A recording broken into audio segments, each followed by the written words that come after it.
Antes de começar o vídeo, eu quero pedir a você que acompanha o Blog da Cidadania que se inscreva no nosso canal, curta e compartilhe os nossos vídeos, acione o sininho das notificações, que assim você nos ajuda a fazer o nosso trabalho. E vamos ao vídeo.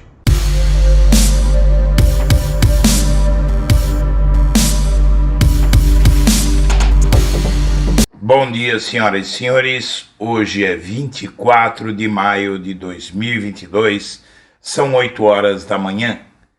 E no Metrópolis, o papel de Ricardo Lewandowski num eventual governo Lula. O ministro Ricardo Lewandowski, do STF, é o mais elogiado por Lula no tribunal.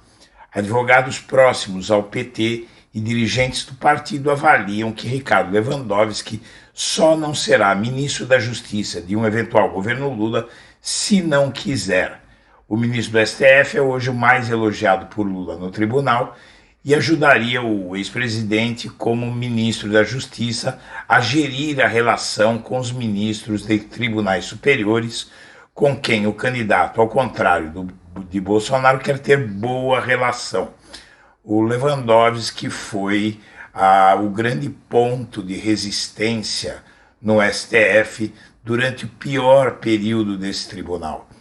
Foi o período em que o STF negou a Lula um habeas corpus em 2018 que a Constituição mandava dar.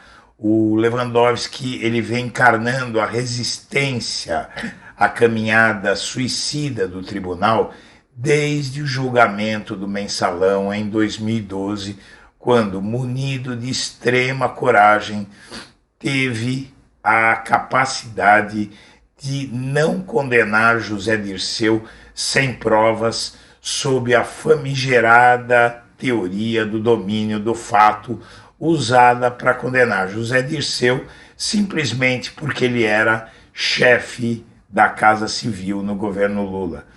A chegada de Lewandowski ao governo seria um presente para o Brasil. E o PT quer aproveitar a saída de Dória para se aproximar do PSDB e já há, inclusive, no partido a tendência de José Serra, José Aníbal e Arthur Virgílio, ex-prefeito de Manaus, de embarcarem na candidatura de Lula. A entrada do PSDB na aliança do PT seria um grande reforço para o partido, não junto ao eleitor, porque o PSDB não tem votos, mas junto a empresariado e mídia. Uma aliança com o PSDB, entre PT e PSDB, simplesmente trataria de tornar o Lula mais digerível para esses setores mais conservadores. E a demissão do presidente da Petrobras? Mais um. Após 40 dias, o Bolsonaro troca outra vez o presidente da Petrobras. Mas para que ele faz isso? Para nada. Na verdade, o Bolsonaro fica trocando o presidente da Petrobras para simular para o eleitor que ele vai fazer alguma coisa, que ele está fazendo alguma coisa para combater a alta no preço da gasolina. Mas, na verdade, nenhum desses presidentes vai acabar com o que precisa ser terminado, que é a paridade de preço internacional, que é a política que o Bolsonaro escolheu de vender petróleo para os brasileiros, vender combustíveis para os brasileiros, com base no preço internacional do petróleo, apesar de o Brasil ser um país autossuficiente. O Brasil não precisa importar petróleo. Nós produzimos aqui dentro todo o petróleo que a gente precisa. O petróleo sobe no Brasil de acordo com quanto sobe no mercado internacional para dar mais lucro para os acionistas da Petrobras, porque poderíamos ter hoje um preço de gasolina que seria metade do que é atualmente. Mas o Bolsonaro mantém essa política para agradar os acionistas da Petrobras, que são petroleiras internacionais e grandes grupos empresariais no Brasil. As perguntas que não calam, diz essa matéria, é se Bolsonaro não fosse candidato à reeleição, se ele demitiria como fez ontem à noite o terceiro presidente da Petrobras em pouco mais de 40 dias no cargo. E Valdemar da Costa Neto, o dono do partido ao qual o Bolsonaro se filiou para disputar a eleição desse ano, o PL, diz a empresários que vê a definição da eleição no primeiro turno, porque, na verdade, essa eleição, com a desistência de Dória, mais alguns dias, a Simone Tebet também vai desistir. Né? Vai sobrar o Ciro Gomes, talvez, porque o PDT já está abandonando o Ciro. Então, na verdade, o Ciro ele vai ser um candidato pro forma, só para dizer que está lá, porque ele vai encolher muito. E a Simone Tebet, se não sair, também vai ser uma candidatura figurante. Então, na verdade, todos os analistas estão achando que essa eleição vai terminar em primeiro turno com a disputa entre Bolsonaro e Lula. Ainda no Metrópolis, o PSDB pode ficar sem candidato a presidente pela primeira vez em 3 décadas. Na verdade, o PSDB está colhendo o fruto do golpismo. O PSDB embarcou de cabeça no golpe de 2016, se aliou ao Michel Temer, indicou nomes para o governo do Temer e hoje é um partido em vias de se tornar nanico. Se a única esperança, na verdade a ironia é muito grande, né? A única esperança do PSDB sobreviver é se aliar ao Lula ou ao Bolsonaro.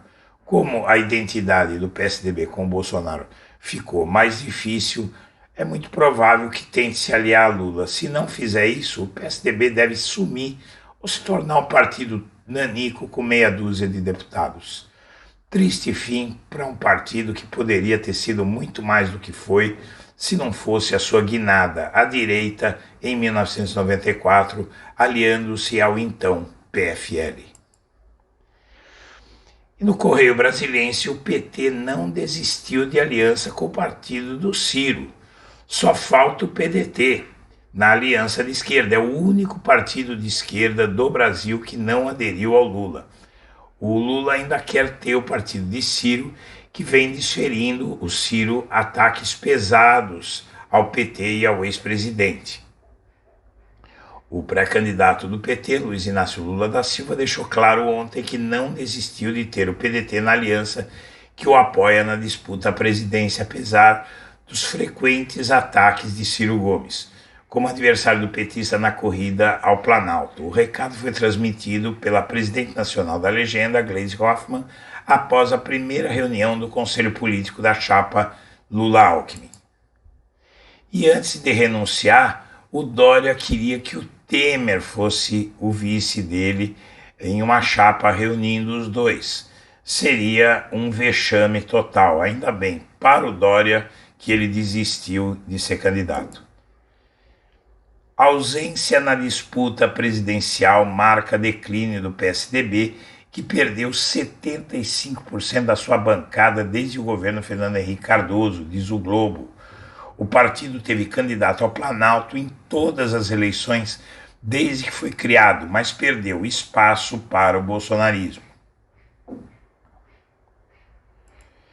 E Lula não pode carregar todo mundo e Haddad restringe potencial de votos, diz Márcio França, o candidato do PSB, que diz que não é de esquerda, apesar de ser filiado a um partido socialista, e que fica fazendo discurso bolsonarista para tentar combater o candidato de Bolsonaro em São Paulo.